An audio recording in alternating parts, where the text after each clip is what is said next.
Hi, my name is Cassie and I play guitar with Summer Cannibals. I'm going to show you all my shit. First I'm going to start with my guitar. This is my American Professional Stratocaster.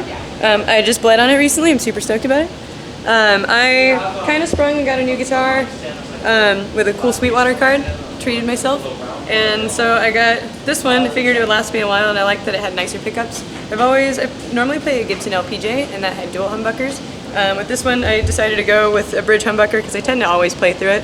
But I liked having the 2 single coil options as well because Jessica plays a lot through the neck pickup of hers too. So just for the sake of kind of having like a Swiss Army knife of guitars. This is my girl. As far as tone goes, I tend to keep these all pretty dimed. I love to use the volume knob to kind of swell things out.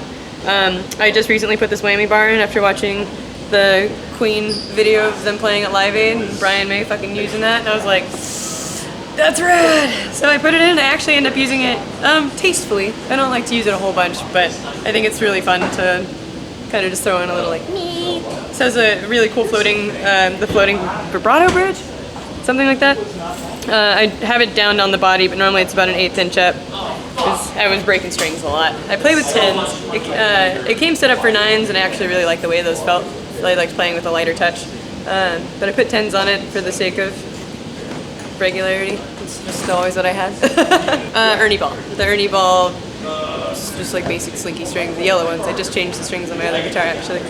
But yeah, this is the twin reverb reissue. I don't actually know what year it is either, but I love the way it sounds. It gets nice and bass heavy, which is cool. I love the way that, I love to play with like bass fuzzes and the way that interacts with the tone. This amp can just handle it. It's really awesome. I never keep it over like maybe a 2. It's plenty loud. The bright setting's really nice on it. All the other jacks got kind of buzzy after years of moving it around, so I just decided to play on vibrato channel 2 for no real reason other than it works. I tried to just bump the bass up a little bit. I've been swapping out a lot of pedals recently, so I'm trying to just find the sweet spot with tone. I tend to drive my guitar a little bit less than Jessica does. She has like this super sweet sounding fuzz, and so we found this way to kind of balance things out where if I just stay kind of more of like a dual overdriven tone and she hits the fuzz, they layer in a nicer way that don't quite like compete with each other phase-wise. Yeah, so I think this amp, like, they're powerhouses. Whether it has a mic on it or not, they're good for any room. Well, first things first, these are really, really amazing cables made by Divine Noise. They go into my Polytune tuner. I've never really been picky about tuners. I always really like the idea of Boss ones because they have a built-in buffer, and I feel like that, for as much as pedal signal can get really weird, it's nice to have those things that kind of even things out. That's going into this Boss noise suppressor. I had like a little bit of buzz with some of these Overdrive pedals. I just stack. So it's nice to have that because it cleans it up. I appreciate it without like, I was gonna get the hum debugger, but it kind of makes your guitar tone sound like it's in a metal box, and I'm not a fan. That's going into the knee compressor by Cattle and Bread. They're like a local Portland company.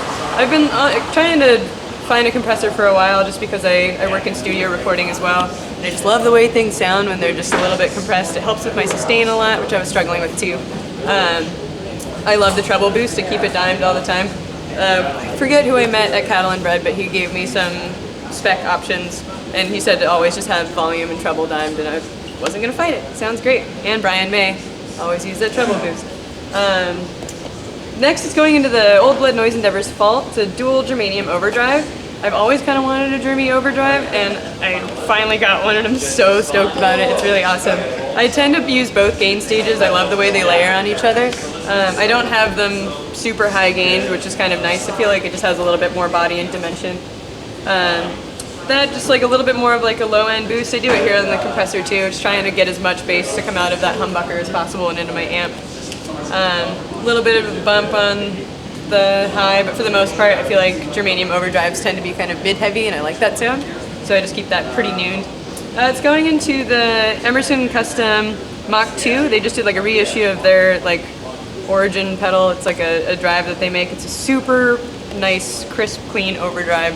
It's really transparent, which I like because I just, like I said, was really picky about the tone that I got with my guitar, and so I wanted to make sure that that tone was translating to the rest of my pedals in a way that kind of served it in a good way.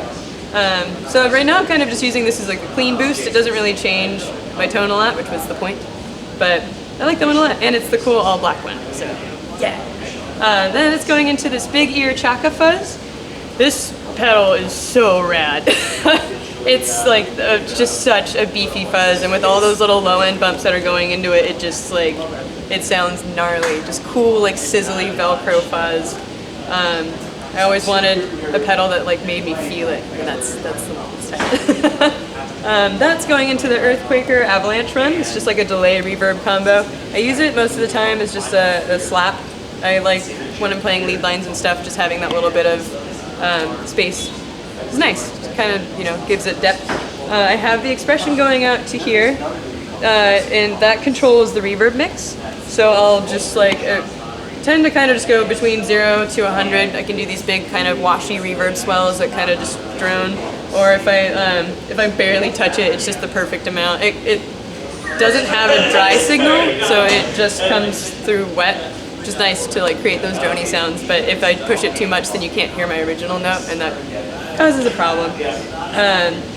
Yeah, so that's going there, and then this is also going into another reverb here. It's Old Blood Noise Endeavors again. It's called a Procession, and I have it set. There's 3 different ways that you can affect the reverb in this pedal, which is so cool. But I have it set to the tremolo, so once my guitar signal goes into it, it creates a reverb, and then it just tremolos the reverb. So that's another really cool effect that I oftentimes will use these both in conjunction with each other. So I'll do the mix to 100 with this, and then send it into this one, give it even more reverb, but then everything tremolos. So it's cool. And then it has this hold button here, so whatever signal you're sending into the guitar, if you hold down this hold button, it freezes it, and it kind of just carries over, which is just another cool reason to kind of make some drony sounds. That's it. This is Syaux power supply, that's rad.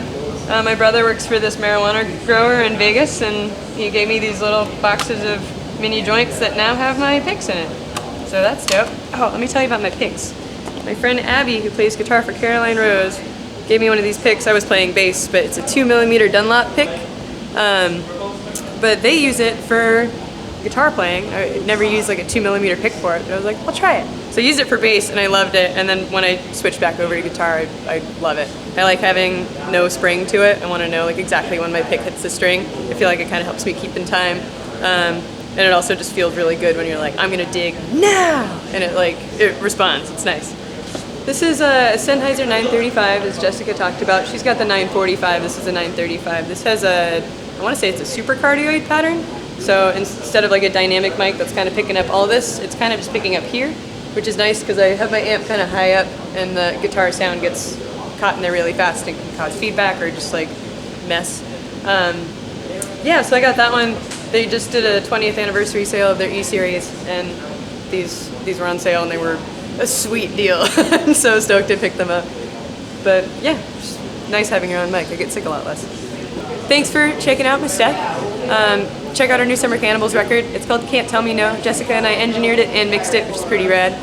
I like it a lot. You can find it on Spotify, any streaming service. You can buy it on Bandcamp. You can buy it at one of our shows. I just want to give Fender and Earthquaker and Old Blood Noise Endeavors a quick shout out. Their gear is really awesome and dependable, and I never want to stop using it. Come out to a show, come hang out with me. I love high fives. I'll give you a knuckle bump if you do.